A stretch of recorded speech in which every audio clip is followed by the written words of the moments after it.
Okay, folks, it's your buddy Mike Messier. Thought I'd do something a little different. I'd take the Mike's Instant Movie Review on a walkabout.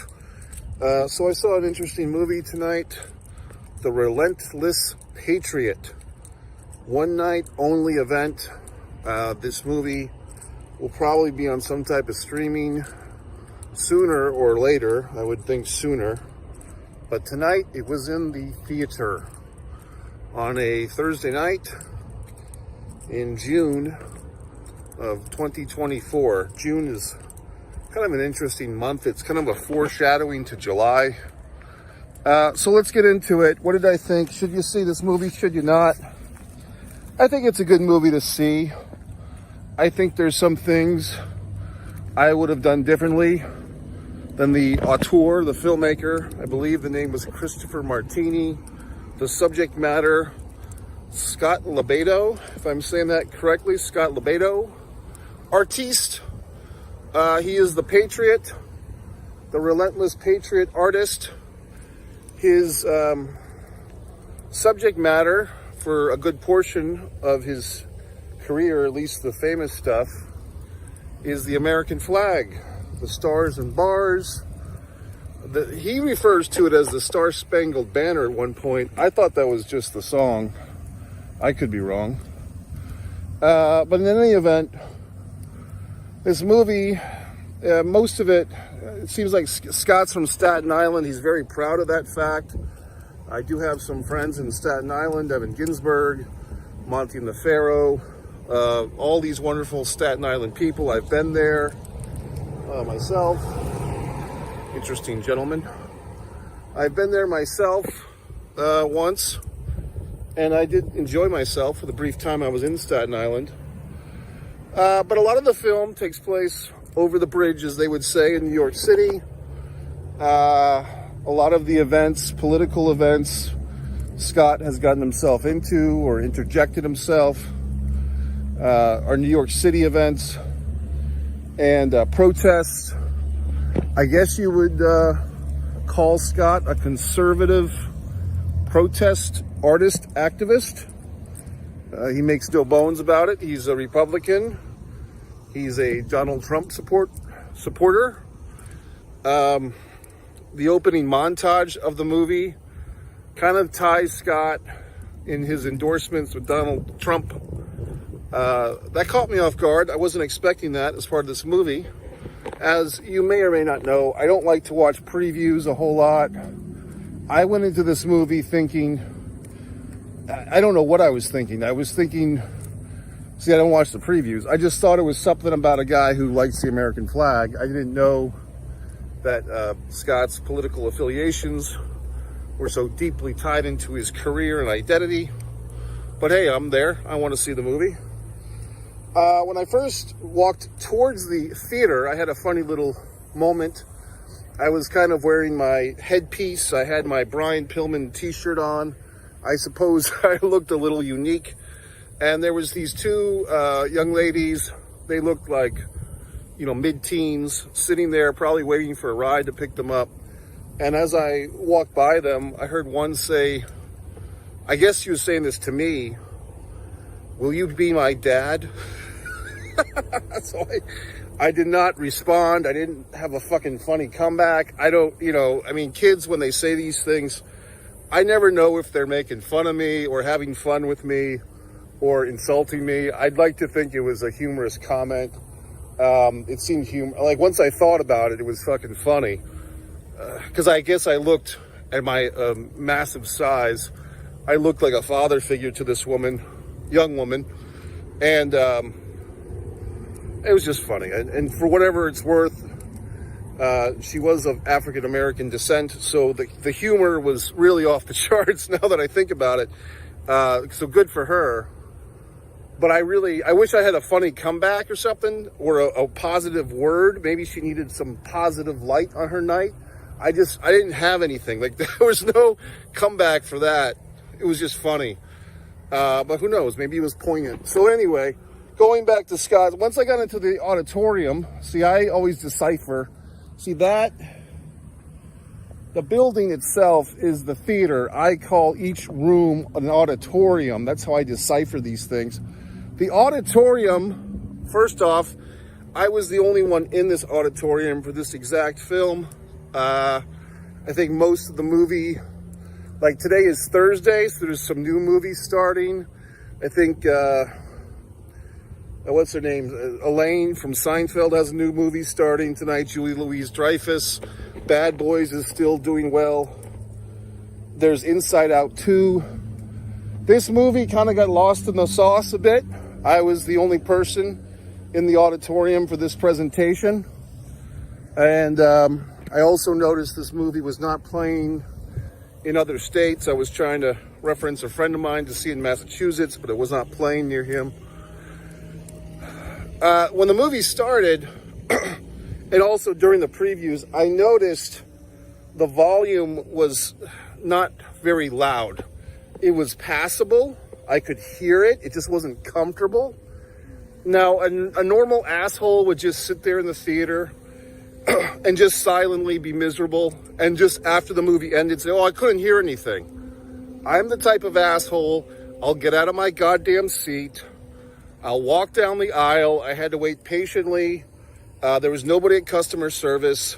The young man taking the tickets or zapping the phones had a lot of customers to zap. And so I waited patiently and I alerted him of the audio issue. He said, I'll ask if they can fix it. He got on his little walkie-talkie. I went back into the auditorium, and within about 3 minutes, the volume was properly raised. I don't know if I missed anything vital. That scenario probably cost me 4 minutes of the movie. That's the downside of being the type of person that respects audio, respects the viewing experience. I want to hear the fucking movie comfortably. I don't want to strain to hear the dialogue and so forth. If there had been other patrons in the theater auditorium, which there were not in the auditorium, I would be doing them a favor. But in this case, I was only doing myself a favor. I get back into the screening. I do like when I'm the only person in an auditorium. I feel like I have a private suite, a private viewing. Here's my things with documentaries. I've said this before, I'll say it again. Conflict. That's the most missing ingredient to documentaries. Even an otherwise well-made documentary like this one, a very interesting personality profile, I do feel like Scott's story has tons of conflict. He's a married man. We really don't get into his personal life. I believe he has a younger brother who at one point wanted to go on one of Scott's road trip adventures, and Scott wouldn't let him go with him. There seems to be some lone wolfness to Scott, I think could be explored. The political stuff, you know, Scott's been arrested or detained by the police several times for his activism art. I would have liked to have gone into deeper depths with that. They do scratch on it. They just don't really dig. Also, you know, Scott's a Trump guy. That's his prerogative. I would have liked to have seen Scott's emotions and visceral reaction to January 6, 2021, the Capitol riots, whatever you want to call it. Some of Scott's, you know, emotions and his defense, and I share this with him, of the American military and the American police. The American military and the American police are very dear to Scott's heart. I respect that. I would have liked to have seen Scott's, you know, thoughts or reactions to January 6th. Did that situation conflict? You know, if Scott, which I do believe him as such a patriot and so forth, I believe at least one U.S.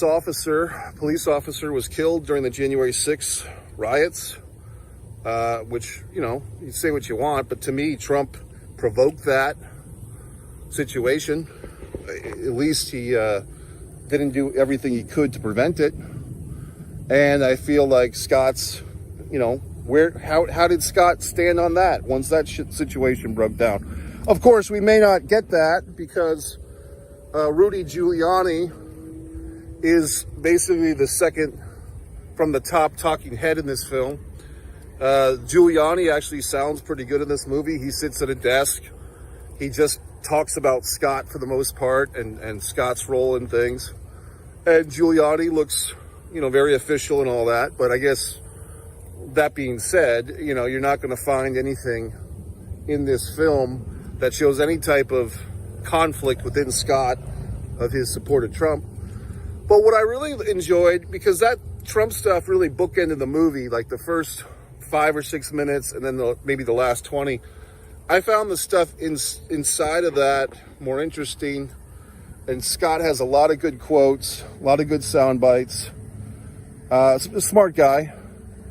And he does have that New Yorker thing where he swears all the time and fucking, everything is fucking. And it's fun to listen to a New York guy say fucking a lot. It's just good. Like, New Yorkers are good swearers. They swear well. They curse well. And, Scott will, when Scott's talking, he just kind of like, you don't know when he's actually citing something in reality or he's just making some crazy shit up. Either way, it's highly entertaining. If you've ever seen, when I was a young man, I saw Eric Bogosian in New York City do a one-man show called Sex, Drugs, and Rock and Roll. And just that agitated, mid-sized, 5'8", ethnic New Yorker who swears is just a great, like, a 10-hole American to me. So Scott LeBedo fits into that quite well. Interesting that they had a lady, the talking heads, they had like Scott's wife, some friends, a brother, and a former girlfriend, which I thought was interesting. I think it might have been interesting to, hear the former girlfriend. Is there an interesting story perhaps of why she is a former girlfriend? Is Scott too intense for her, or was he too intense? I feel like, once again, when these documentaries that are kind of like personality profiles, and I've said this about many films, biopics and so forth, when the filmmaker is trying too hard to protect or to, make the subject matter look good, it's good for the subject matter, but it's not necessarily good for the audience. I feel like we could have gotten into some of the dark side of the eccentricities of Scott. He does admit he's a heavy smoker, he's a drinker. Let's go down that path, shall we? Let's walk that aisle. Let's explore his addictions, or close to addictions. Basically what I'm saying is it's kind of a shine piece. You know what I mean? It's kind of a, hey, this guy is so awesome and so great. And okay, but what else do you have? You know what I mean? But I liked his art for the most part. I think Scott's a cool guy. And he's done a lot for communities. The veterans really love him. He's gone to every U.S. state and painted a giant U.S. flag mural. That was really interesting. And I think Scott has a good heart. And I do think the doc was well made. I feel like it could have been more. We could have, if you really want to make a complete film, Chris Martini, we do need to see some of the shit as well as the shine. We need to see some of the flaws, some of the cavities in the shining pearly teeth of the subject matter. And like I said, when you have these movies that they're really, in some regard, it feels like an infomercial to Scott and his works and to his thoughts. It's not a complete thing. Some of his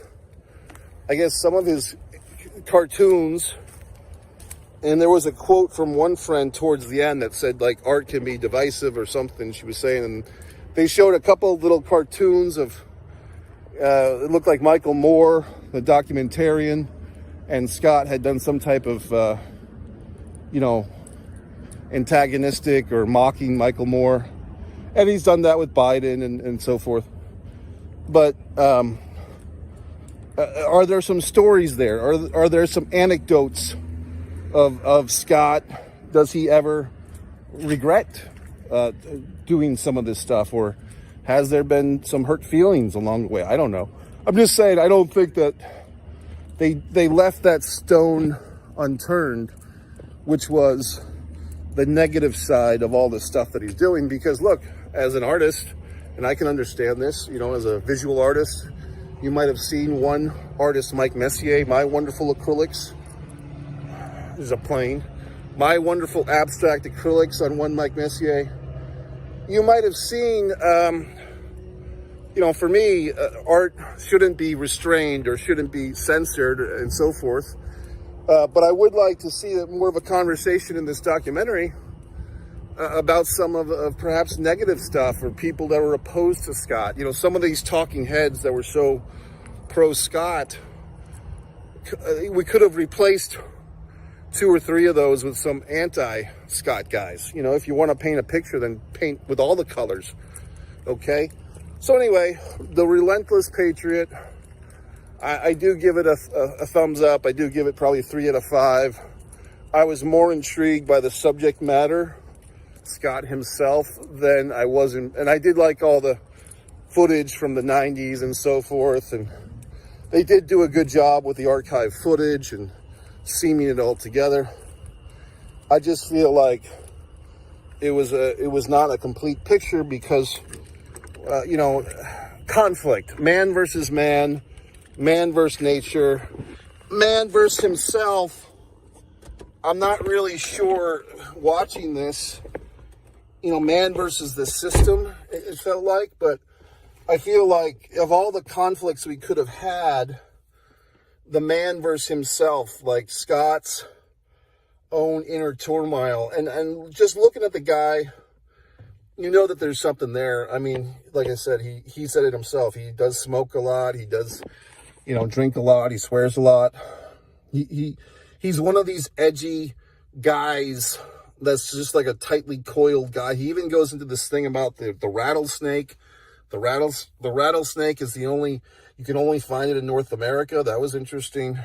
Scott has a nice quote where he says, hate the war, don't hate the soldier. Hate the war, don't hate the soldier. I haven't heard it so succinctly, but I agree with that. I mean, a lot of this stuff that the guy is saying, I agree with. I just feel like if you're going to make a doc, if you're going to be in there for an hour and 40 or 50 minutes on a human being, we need some warts. We need some warts on the fingers, Martini. You know what I mean? We can't just say how great this guy is and what a patriot he is and shish boom ba. Okay, well, now I know who Scott is. But as far as a film just being a film on its own, I don't know if this film stands up as a great documentary. I mean, you know, and there's different types of documentaries. Look, Michael Moore, his documentaries are often criticized by film pundits, documentary film pundits, saying that Michael Moore goes into a documentary with an agenda. You know, he's trying to prove a point about healthcare or about guns or about, you know, water or whatever the fuck, or the car industry in Flint, Michigan. So he goes in kind of with an agenda to make a point, and then he does whatever he can to make his point.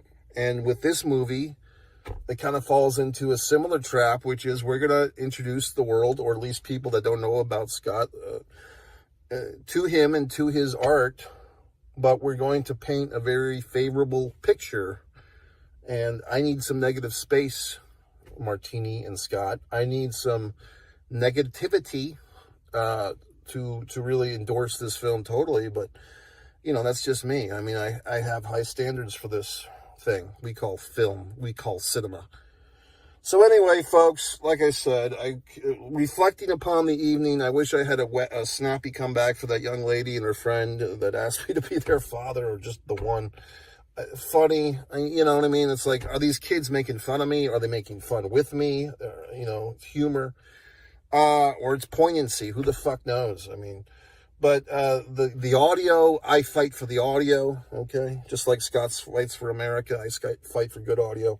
MikeMessier.com, Fighter Play Basketball, my artwork on one artist, Mike Messier, one Mike Messier for your Mike's Instant Movie Reviews, one Pro Wrestling and Sports Fan YouTube channel, my films, One Man and a Camera Films YouTube.